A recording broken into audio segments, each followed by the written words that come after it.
काय नाव आहे? गंगाराम पवार यांच्या घराशेजारी कायम त्या ग्रामीण जातीचा साप निघाला होता. त्याला जंगलात सोडणार आहोत. तुम्ही पण असे साप दिसले तर जवळ जाण्याचा प्रयत्न करा नका.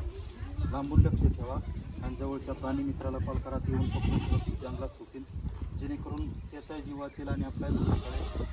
तर गंगाराम पवार यांचं खूप खूप अभिनंदन, कारण त्यांच्यामुळे खूप मोठ्या अशा सापाला जीवनदान मिळालेलं आहे. तुम्ही पण असे साप वाचवण्याचा प्रयत्न करा.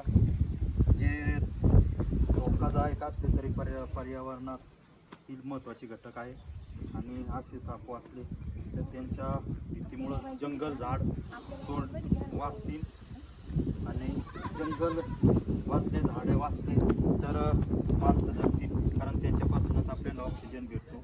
म्हणून झाडे लावा, झाडे जगवा. आणि साप हा मुद्दाम त्रास देत नसतो. त्याला असा छळण्याचा प्रयत्न केला किंवा चुकून पाय पडला तर तो त्याचा जीव वाचवण्यासाठी चावा घेतो आणि चुकून जाऊन झाला तर लवकरात लवकर हॉस्पिटलमध्ये जाण्याचा प्रयत्न करा. असं तंत्रमंत्र बघत झाडपाला याच्या फंद्यात पडू नका, कारण आपल्या ग्रामीण भागात माहिती नसल्यामुळं लोक जास्त करून बघत तंत्रमंत्र झाडपाला याच्यात वेळ वाया घालवतात आणि रुग्णाला जास्त होतं. तर असं न करता लवकरात लवकर दवाखान्यात कसं जाता येईल यावर लक्ष द्या. असं शेतीत रात्री मोटर वगैरे चालू करायचं, आपलं पायात बूट ठेवा, आता बॅटरी राहू द्या, तरच शेतात जा. कारण असे साप पाऊस झाल्यामुळं बिळात पाणी गेल्यामुळं बाहेर निघतात आणि असे घराशेजारी येऊन बसतात किंवा बाहेर आपल्या ठिकाणी येऊन राहतात शिकारीसाठी. त्यांच्या आणि अशा अडचणी ठिकाणी आपण ज्यावेळेस ते शिकार करतात तर कोणतंही जुनं सामान हातात आणि पूर्ण लक्ष द्या, तरच हात घाला.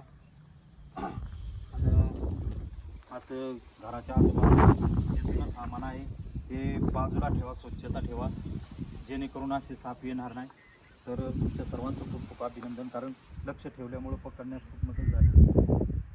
कमीत कमी 2 तास तुम्ही त्याचं राखण केलं म्हणून पकडण्यास मदत झाली.